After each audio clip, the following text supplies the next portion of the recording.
시청자 여러분 안녕하십니까. 더 인터뷰의 이규진입니다. 마부작침이란 말 들어보셨는지요?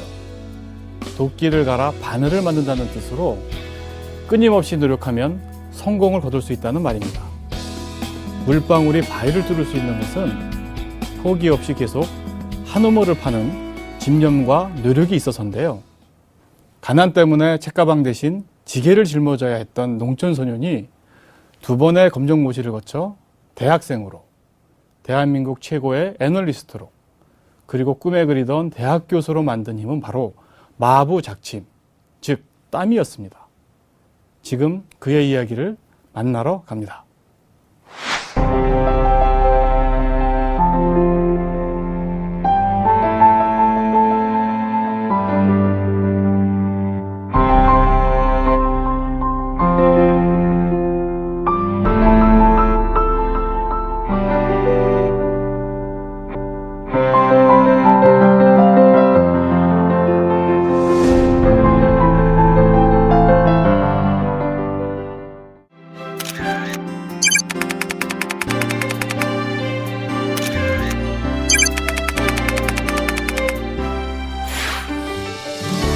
한치 앞을 예측하기 힘든 증권시장.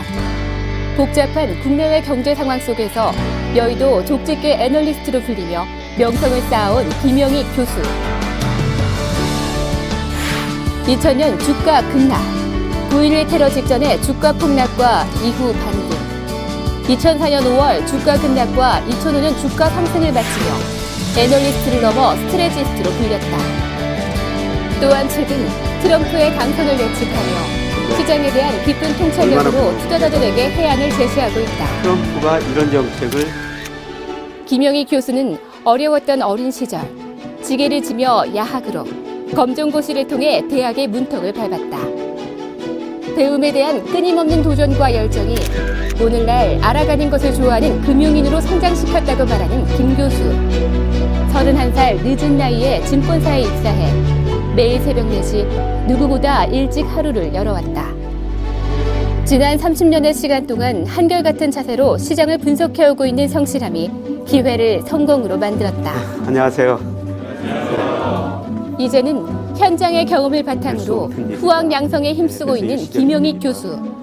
교수님이 현업에 워낙 오래 계셨다 보니까 알고 계시는 부분도 많고 이제 인사이트 같은 여러 가지 통찰력도 많이 갖고 계셔서 그런 부분들을 이제 단순히 수업 때 알고 있었던 단편적인 지식들을 좀 수업을 통해서 이제 여러 가지 맞춰 나가는 과정이 있었고, 매일매일 일어나는 경제 뉴스에 대해서 즉각적으로 교수님께 피드백을 들을 수 있으니까 단순히 교과서를 배우는 게 아니라 실전에 있는 경제 지식과 현상에 대해서 배울 수 있다는 점이 다른 것 같아요. 어려움을 알기에 가진 것을 나누어야 한다고 말하는 따뜻한 마인드를 가진 사람. 냉철한 두뇌, 따뜻한 가슴을 지닌 진정한 프로. 이코노미스트 김영익, 그를 만나본다. 네, 대한민국 최고의 이코노미스트 김영익 서강대 경제학부 교수 모셨습니다. 반갑습니다. 네, 안녕하세요. 바쁘신데 시간 내주셔서 감사합니다. 불러주셔서 정말 고맙습니다. 교수님 옛날에 대신증권 시절에 최고의 애널리스트로 불리셨고 네. 또 스트레이티지스트도 하셨고요. 지금은 이제 이코노미스트라는 명칭을 듣고 계신데요. 서강대 교수님으로도 계시고요. 예. 어떤 호칭이 가장 자연스러우신가요? 예, 이코노미스트 김영희, 이게 저한테 잘 어울린다고 생각합니다. 이코노미스트 김영희. 예, 사실 제가 증권회사 다니면서 애널리스트, 스트래티지스트, 이코노미스트 했는데요. 이코노미스트 역할을 가장 오래 했고 그 일이 제 적합하다. 그래서 지금도 이코노미스트 김영희로 불러주면 굉장히 기분이 좋습니다. 애널리스트 하면은 이제 종목을 좀 분석한다 이런 느낌이고요. 예. 스트래티스트는 이제 전체적인 시장의 전략을 좀 보는 사람이고, 예. 이코노미스트는 거시경제를 보는 건가요? 좀 구분하시면 어떨까요? 예, 이코노미스트는 거시경제, 즉 경제 성장이 앞으로 어떻게 될 것인가, 네. 그 다음에 물가, 금리, 환율 이런 거시경제 분수가 어떻게 되냐 이런 걸 분석한 사람이고요. 말씀하신 것처럼 애널리스트 같은 사람들은 산업 기업을 분석하죠. 그래서 삼성전자, KB 담당 이런 애널리스트가 있고요. 그다음에 스트래티지 투자 전략가라고 그러는데 이런 사람들은 경제, 산업, 기업 다 보고 지금 시장 상황이 어떠니까 주식 채권, 뭐 현금 비중을 얼마나 가지고 있고 주식 사면은 어떤 산업, 어떤 업종에 얼마나 배분하는 게 좋을 것 같다. 이렇게 종합적으로 제시하는 사람이죠. 사실 스트레티지스트가 제일 똑똑한 사람들입니다.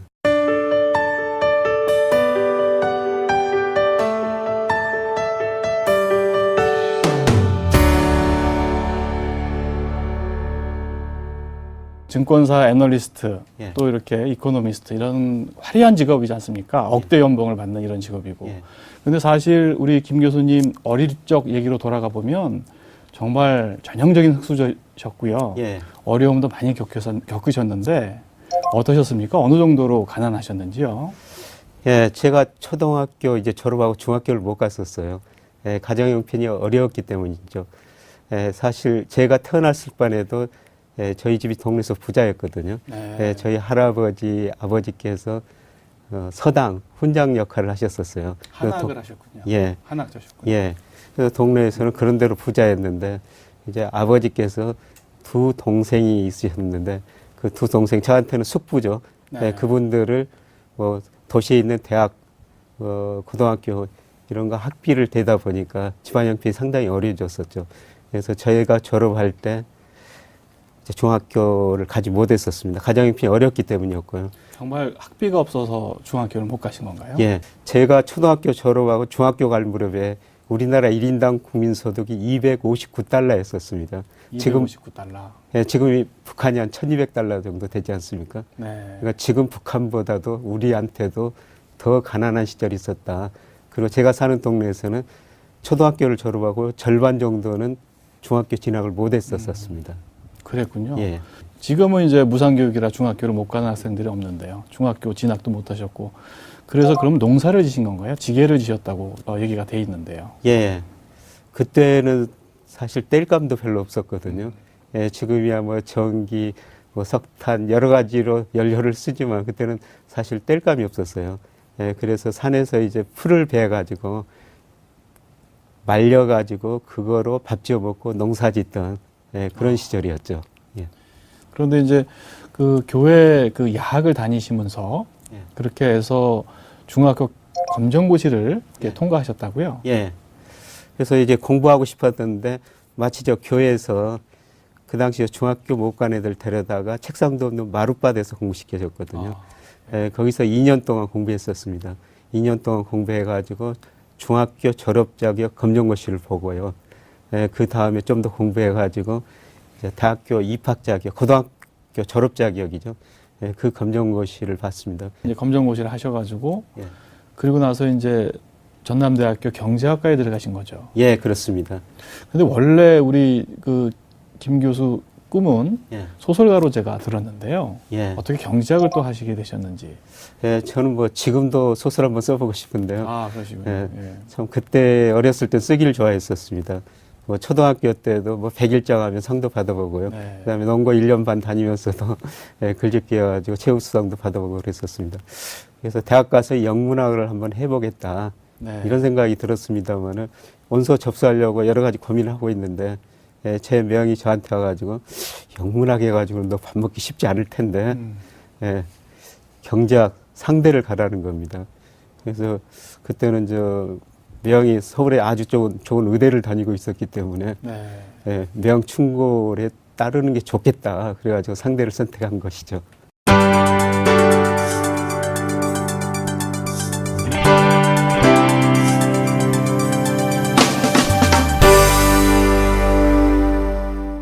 늦게 이렇게 그 사회생활을 시작하셨고요. 이제 증권사도 이제 늦게 들어가셨는데요. 그 당시 증권사 애널리스트는 지금처럼 그렇게 인기 있는 직종은 아니었지 않았나 이렇게 생각이 들고요. 어떠셨습니까? 예, 그 당시는 사실 그 증권 분석이라는 게 별로 없었고요. 네. 뭐 제가 증권사 들어갔을 때가 1988년이었거든요. 88년이요. 예. 그때 주식시장 얼마나 좋았었습니까? 그때 제가 다녔던 대신증권 주가가 5만 원이 넘었었거든요. 네. 예, 지금 뭐 1만 원 근처, 1만 몇천 원 하는 것 같은데요. 그렇게 증권회사들이 좋았었어요. 예, 그래서 그 당시에는 그 증권회사 다니는 사람들이 1등 신랑감이다. 이런 이야기까지 나왔었습니다. 그만큼 주식시장이 좋았고요. 뭐 분석하고 주식을 사는 게 아니라 그냥 주가가 막 오르기만 하니까 뭐 대충 기술적 지표 보고 주식을 샀던 또 그때는 정말 그 분석이 없이 그냥 좀 기술적 분석의 추세에 따라 가지고 주식을 사고 팔고 한 그런 시대였었습니다. 그 대신증권에 들어가셔가지고 대신경제연구소 경제조사실장을 젊은 나이에 하신 걸로 제가 알고 있는데요. 예. 이제 승진을 이제 조기 승진하신 걸로. 예. 그 비결이 또 어떤 게 있을까요? 뭐 저는 살아오면서 운이 참 좋았다고 생각하는데요. 대신증권 영업점에서 3개월 근무하고 있는데 연구소로 발령을 냅니다. 정말 제가 하고 싶었던 일이었거든요. 네. 운이 좋았다고 생각하고 있고요. 거기서 열심히 일하고 있는데 제가 모셨던 실장분이 술을 그렇게 좋아하셨어요. 그래서 매주 월요일 날 저 회장 주재로 임원회의가 있었거든요. 네. 그러면 그 실장께서 들어가가지고 경제 동향을 분석하고 전망을 했어야 했습니다. 근데 이분이 그 술을 좋아하셔가지고 가끔 회의 늦습니다. 그래서 출근하는 시간에 회의가 늦으니까 저한테 갑자기 전화하죠. 저한테 들어가라고 그러는 것이죠. 처음에는 준비 안 해가지고 들어가가지고 참 당혹스럽습니다만은 이제 늘 준비를 하고 있었습니다. 이분이 오늘 또 좀 늦을까? 제 시간에 올까? 오시다가 또 전화를 하거든요. 네가 들어가라 회의에. 그래서 회의 들어가가지고 뭐 저 회장 임원께서 그 질문하신 여러 가지 내용을 제가 대답을 잘 드렸더니 저 회장께서 저는 괜찮은 놈인가 보다. 네. 이래가지고 제가 그 동기들 중에서도 제일 빨리 승진을 했습니다. 김 교수께서 그 새벽 4시에 일어나가지고 예. 열심히 이제 뭐 신문 스크랩도 하시고 지표도 확인하시고 이렇게 공부를 하시는 걸로 지금 뭐 잘 알려져 있는데요. 그러면 그때 그 새벽 4시 공부가 그때 시작이 된 건가요? 아니면 그 전부터 그렇게 하셨는지요? 뭐 저는 아침형 인간이라고 보통 그러는데요. 네. 이거는 이제 습관이라고 생각하는데 저는 일찍 자고 일찍 일어나는 그런 습관이 있었어요. 전부터 그랬었고요. 근데 증권회사 애널리스트 리서치 센터에 들어가지고 특별히 더 그랬었죠. 아, 그러셨군요. 우리가 자는 동안에도 미국, 뭐 유럽 여러 가지 경제 지표가 발표되고 여러 가지 금융시장 관련 지표들이 발표되거든요. 그래서 제가 4시에 일어나가지고 한 6시까지 전 세계에서 무슨 일이 벌어졌는가 그거를 전부 조사해가지고 요약해가지고 저희 고객들한테 한 아침 7시쯤에 메일로 전부 보내드렸었습니다. 그걸 정말 하루도 쉬지 않고 했었거든요. 네. 정말 저는 저 후배들한테 어떤 일을 습관화해라. 그러다 보면은 성공하고 결국 운명도 바뀌어질 것이다. 그래서 습관화하는 게 정말 중요하다. 이런 이야기를 가끔 합니다. 뭐 대한민국 최고의 애널리스트 또 이렇게 대시증권에서 쭉 그 일을 하시다가 예. 하나 대투증권으로 옮기셨어요. 예. 예, 그렇게 해서 부사장으로 또 예. 예, 계셨고요.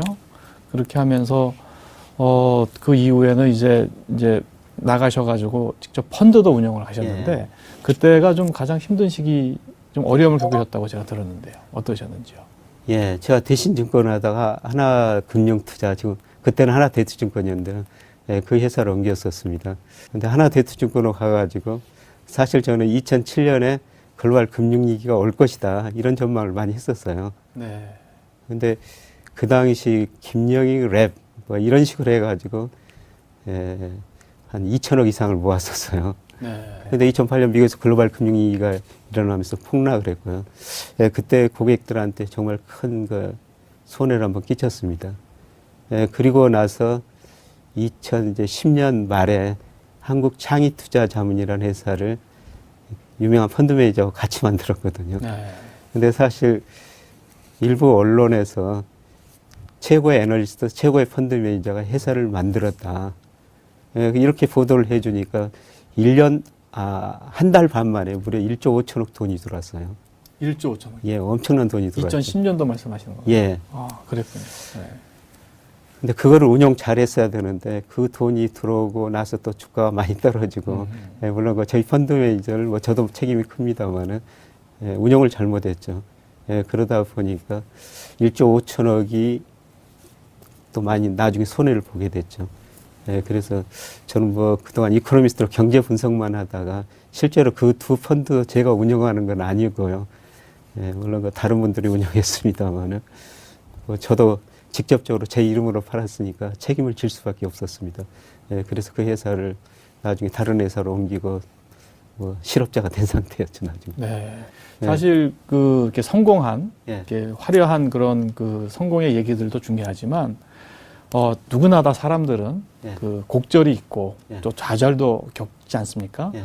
이제 그런 아픔, 그런 그 어려움을 어떻게 극복을 하고 또 내 마음의 안정을 찾고 또 미래를 준비하느냐 이게 사실 중요한 것 같은데요. 예. 어떠셨습니까? 그때 어떤 마음을 가지셨는지요?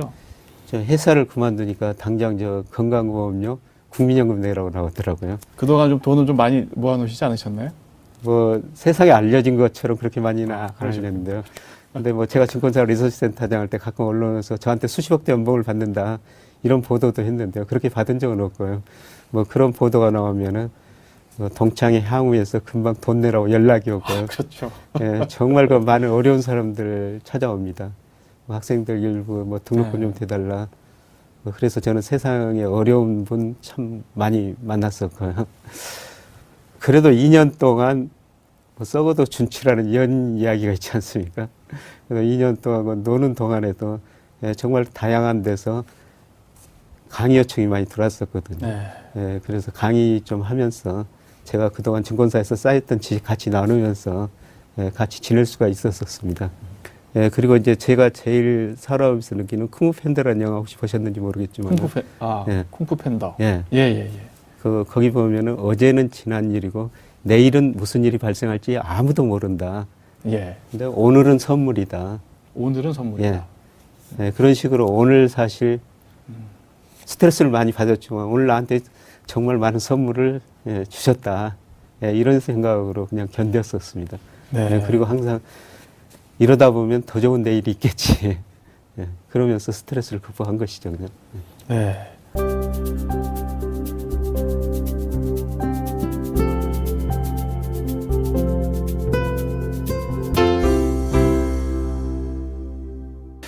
이번에 미국의 예상치 못하게 도널드 트럼프가 대통령에 당선이 됐습니다. 이것도 예측을 하신 걸로 지금 아주 유명해지셨는데요. 어떻게 또 이 예측을 또 맞추셨는지요? 예, 저는 경제에 선행하는 변수가 다 있다고 생각하고 있거든요. 네. 9.11 테러 때도 우리 주가에 선행하는 변수가 그 당시에는 우리나라 경상수지하고 국제유가에 있었어요. 이런 것들이 선행하니까 그 선행하는 지표를 표준화시키고 하나의 지표를 만들어 주가를 예측했었는데 2001년 9월 달에 주가 폭락하고 그때 폭등하게 나왔었거든요. 그런데 이번에도 제가 우리 주가를 한번 일별 예측 모델을 사용해서 예측해 보는데요. 우리 주가에 지금 선행하는 변수를 쭉 찾아보니까 미 국채 수익률, 그다음에 엔달러 환율, 그다음에 호주 달러, 스위스 프랑 환율 이런 것들 우리 주가에 선행했었습니다. 한 30일 내지 40일 동안 선행했었거든요. 네. 그러니까 30일 전에 30일 후에 우리 주가가 어떻게 될 것인가를 예측해 볼 수가 있었죠. 근데 미국 선거가 대통령 선거가 발표되는 날 주가가 폭락하게 나왔었어요. 네, 그래서 특히 트럼프가 당선될 것이다. 네, 그런 식으로 예측을 했었고요. 네, 그 다음에 제가 더 거기다 좀 확신을 가진 것은 전 세계가 가계가 정말 가난해졌거든요. 네. 네, 지난 7월 달에 맥킨지 보고서가 나오는데 제목이 부모 세대보다 가난한 자식 세대입니다. 네. 예, 선진국 대상으로 분석해 보니까 선진국 가구의 65 내지 75%가 가구의 그 실질 소득이 2005년보다 2014년 10년이 지났는데 더 낮아졌다는 거거든요. 그게 우리나라만 그런 게 아니라 전 세계적 현상인가 보죠. 예, 우리나라는 그동안 좀 증가를 했었는데요. 선진국이 네. 가난해졌다는 거죠. 선진국이 가난해졌다고요? 예. 예, 그러다 보니까 사람들이 살기가 힘드니까 한번 바꿔보자는 심리가 굉장히 강하게 나타날 것이다. 이런 전망을 하는 데다가 제 모델 가지고 선행 모델 가지고 해보니까 예, 그날 그 주가가 많이 떨어진 게 나와가지고 야 트럼프가 당선된다. 예, 그런 결론을 얻고 예, 실제로 행동에 옮긴 거죠. 그래서 인버스를 사가지고 예, 예, 그날 팔았었습니다. 김 교수께서 이제 다음 달 미국 금리 인상, 연말 금리 인상이 쉽지 않을 거라고 또 이렇게 예측을 하셨어요. 지금도 그렇게 보시는지요? 예. 저는 그 작년 말부터 올해 미국이 금리를 인상하기 힘들 것이다. 이렇게 전망했었습니다. 왜냐하면은 내년쯤 미국 경제가 침체에 빠질 것이기 때문에. 그래서 아마 지금 12월에는 금리 인상 확률이 지금 시장에서는 거의 100% 정도 보던데요. 예, 그렇죠. 예. 뭐 저는 못 올린다고 봤습니다. 올린다면 그게 마지막 금리 인상이다. 예. 그렇군요. 예, 그리고 내년에는 미국이 또 다른 양적완을 해야 된다 이렇게 생각하고 있고요. 지금 시장에서 제일 관심사는 미국 금리가 81년 10월부터 정점을 치고 35년 동안 계속 떨어지기만 했거든요. 근데 미국 국채 10년짜리가 얼마 전 1.36%까지 떨어졌다가 최근 2.2%가 넘었는데 네. 지금 정말 중요한 시기인 것 같습니다. 지난 35년 동안 장기적으로 떨어졌던 금리가 상승세로 전환된 것인가 아니면 일시적으로 상승한 것인가 지금 그거를 이코노미스트들이 판단해 줘야 된다고 생각하고 있거든요. 네. 근데 일부에서 그린스팬 전 연준 의장분 같은 거는 지금 미국 국채 수익률 5%까지 간다고 그러지 않습니까? 예. 그렇다면 지금 채권 가지고 계시는 분들 엄청 손해를 보고 있죠. 이미 트럼프가 당선된 다음에 이제 트럼프 10 트럼이라고 그래서 예. 채권값이 폭락하고 금리가 폭등하면서 상당한 이제 채권 투자들이 이제 그 손실을 봤는데요. 예. 그게 일시적인지 아니면 계속 그럴 것인지 예. 이제 그런 그 그렇죠. 논란들이 있다 이런 말씀이군요. 예. 그거를 판단해야 되거든요. 지금 어떻게 이코노미스트들이. 보십니까? 예, 저는 일시적이라고 보고 있습니다. 아, 그렇다면 내년에 미국이 계속 금리를 올리긴 쉽지 않을 거다. 예. 이렇게 보시는 거군요. 예, 지금 금리가 올라가는 것은 물가가 올라가는 것이다. 우리가 흔히 그 피셔 방정식이라고 해가지고 명목금리는 실질금리 플러스 물가 상승률이다. 네. 그러니까 트럼프가 당선돼가지고 재정 지출 늘리고 사회 간접자본 투자 늘려가지고 경제 성장을 올리고 또 물가가 올라갈 것이기 때문에 금리가 올라갈 것이다 그러는데요. 저는 트럼프가 정책을 쓰는데 갈수록 한계가 있을 거라고 보고 네. 있습니다. 예, 그리고 아직도 미국 경제가 실제 GDP보다 잠재 GDP보다 낮거든요. 네. 예, 디플레 압력이 존재합니다. 이런 상황에서 과연 미국 물가가 오를 것인가? 예, 저는 내년에 미국 경제가 침체하지 않지만 물가가 다시 떨어질 거라고 보고 있거든요. 아까 말씀하신 대로 예. 저 재정 적자가 심각한 상황에서 재정 확대 정책, 저 뉴딜식의 케인지언식의 그런 그 재정 확대 정책은 쉽지 않을 거다 이런 말씀마다 일맥상통하는 것 같은데요. 그리고 미국 가계가 지금 상당히 부실해졌어요. 최근에 미국 가계들이 은행에서 돈을 못 빌리니까 신용카드 대출을 그렇게 많이 받아가지고 쓰고 있거든요. 신용카드 대출 금리가 11 내지 12%예요. 이런 저금리 시대도 그 많은 돈을 신용카드를 통해 가지고 빌려 쓰고 있거든요. 이렇게 가계가 부실한 상황에서 과연 민간 소비가 늘어날 것인가? 미국 GDP에서 소비가 차지하는 비중이 69%거든요. 저는 늘어나기 어렵다고 보고 있습니다. 그래서 내년에는 미국 경제 성장이 둔화되고 잘못하면 침체에 빠지고 물가 떨어지고 물가가 떨어지면 다시 금리가 떨어질 수밖에 없죠. 그래서 지금 금리가 이렇게 올랐을 때 저는 채권 투자도 다시 해야 된다 이렇게 지금 보고 있습니다. 그렇게 보시는 거고요. 예. 그 끝으로 이렇게 그 경제 이코노미스트, 경제 현인으로 불리시는 우리 김 교수께서 그 시청자들께 경제를 보는 독법, 어떠한 지표들을 좀 체크를 하는 것이 이 경제를 예측할 수 있는 그런 툴이 되는지 도구가 되는지 그걸 좀 말씀을 좀 부탁드리겠습니다. 네, 사실 미래에 발생할 일은 누구도 모르죠. 그래서 제가 했던 일은 뭐 예를 들어 주가를 예측하면 주가에 선행하는 변수를 잡고요. 그 다음에 환율을 예측하려면 환율에 선행하는 변수를 잡거든요. 선행하는 변수가 있습니다. 그래서 각종 데이터를 활용해 가지고 선행하는 변수를 찾아가지고 주가 환율을 예측할 수가 있고요. 네, 그리고 예를 들어서 미국의 스탠포드 대학에서는 지금 일별 물가 지수를 작성하거든요. 물가를 지금 월별로 한 번 발표하죠. 그래서 물가가 오르면은 당연히 금리도 오를 수밖에 없죠. 그래서 스탠포드 대학에서 하는 일은 일별 물가 지수를 작성해가지고 그것 가지고 국채 수익률을 예측하거든요. 물가가 오르면 국채 수익률로 오르죠. 훨씬 더 빠른 정보를 얻을 수가 있죠. 그래가지고 투자해 보니까 실제로 이익이 됐다. 데이터를 정말 잘 활용해야 되는데요. 그 변수에 선행하는 데이터가 다 있거든요. 모든 분야에 다 있으니까 그 선행하는 변수를 찾아가지고 미래를 예측하면서 대응하시는 게 좋을 것 같습니다. 네, 선행 지표들을 잘 봐라 이런 말씀이군요. 예, 오늘 말씀 정말 감사합니다. 경제에 대한 눈이 좀 떠지는 것 같습니다. 감사합니다. 고맙습니다. 시청자 여러분 어떻게 보셨습니까?